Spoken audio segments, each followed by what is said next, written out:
Hey everybody, this is the next video in our series on Muscovy ducks from start to finish, and this is the end of week 1.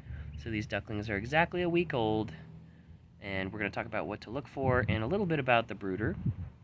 So basically these ducks are now, I would say probably near twice the size of when they started. I have not weighed them, that's just like an eyeball, but I'm pretty confident that they're about twice as big as when they hatch. They grow really fast. This is like the point in time that their growth is so noticeable because they start out so small.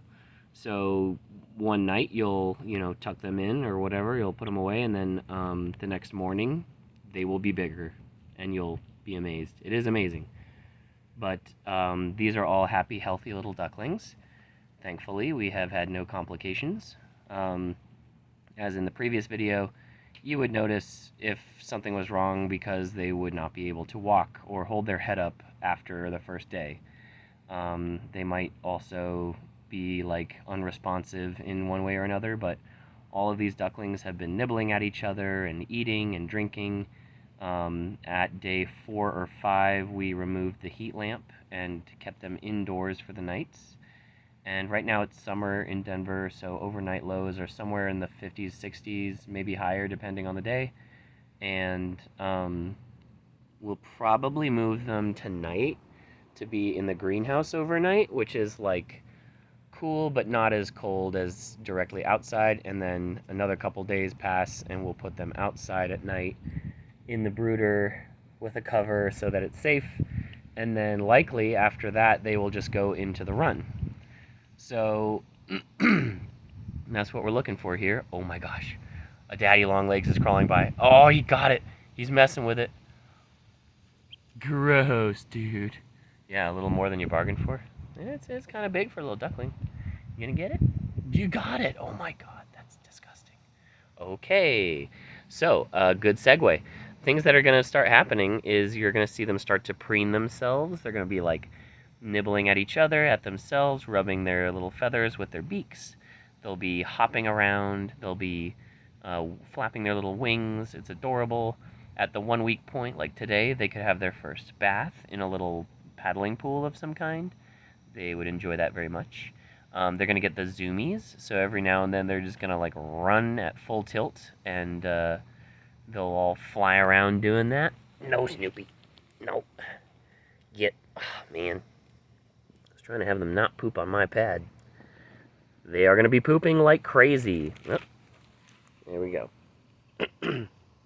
They poop so much when they're little, and it's like adorable at first, and then you're like, oh my gosh, there's so much poop. So just be ready to either change out bedding, or sometimes I'll like put a layer of bedding on top of all the poop and let them soil that, so I don't have to like throw everything out every time. They're also at the age now where you can start giving them treats. So I brought out some frozen peas, and I think they like peas. We haven't really done too many peas, so we're going to find out here. Whoop! That one blew right out of the skin. Yum, yum, yum, yum, yum, yum, yum, yum. Yum, yum, yum, yum, yum. We love peas. They love, like if you hold, like let's say you ate watermelon and you're holding the rind for them, they will nibble the rind down to almost nothing. They love watermelon. They would also love corn, just like frozen corn pulled out of the freezer and softened up a little bit. These peas have actually been in the fridge, so they're not like frozen. I usually give them some hot water to thaw them out, and then I drain it so that they can be chewed. So yeah, treats. They love bugs. They're gonna start catching flies in their little living quarters, which is fascinating to watch. And they're going to be chirping. They'll be chirping. This is actually a pretty quiet bunch, I think. They've not made too much of a ruckus, which is nice. But every now and then you'll have a real screamer who just like wants to chirp all the time for any little reason. They'll also be nibbling at you and all things around them, testing them out with their bills. They love crocs. Crocs are like the chew toy of ducklings, full stop. And then, yeah, they should just be pretty active. Once you remove the heat lamp, they will get into their circadian rhythm, so they'll like sleep much more at night, and that'll be good for them. And I think that's all I can think of at the moment. So let's take a quick look at the brooder. Oh, one thing that you can start to try is if you're hand raising them and you want them to follow you, you can use treats and a little whistle. Let's see if I can. So they see the pea, and then one of them runs and the whole group runs. It's great. So you can start practicing that the whistle means a treat or to follow you, and they will get used to that. And then it's a good time also to introduce other aminals and test out the waters for compatibility, obviously with intense supervision at first, because you never know. Let's see if we can get them back over here.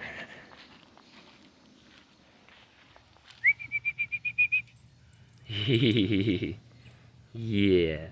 Not you, Snoopy. These aren't your peas. These are Ducklings' peas. You don't even eat peas. There you go. Snoopy, no. No. It's not for you.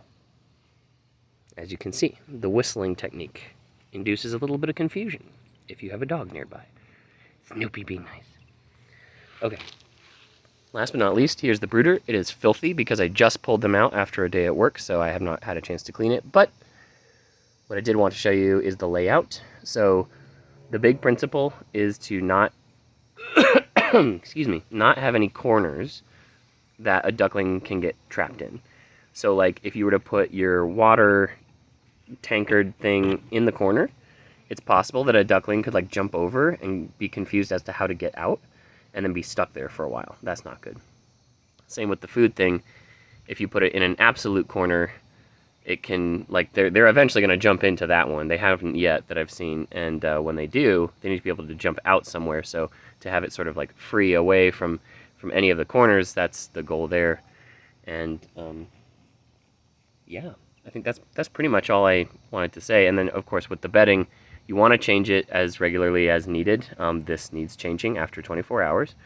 And part of the reason for that is that your ducks can actually, their feet can burn if there's too much fecal matter, and it's like an ammonia burn, and so the bottoms of their feet will get all like rashy and painful. It's not nice. So you gotta get on it.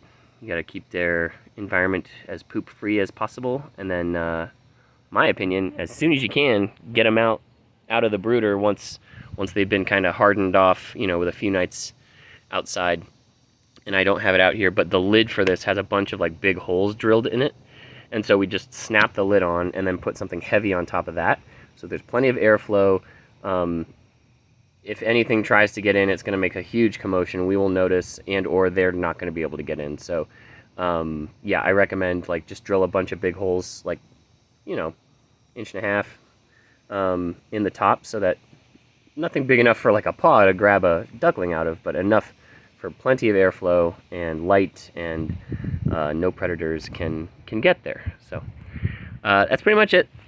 That's us at the end of week 1. Hopefully that was helpful. Let me know if you have any questions. Thanks.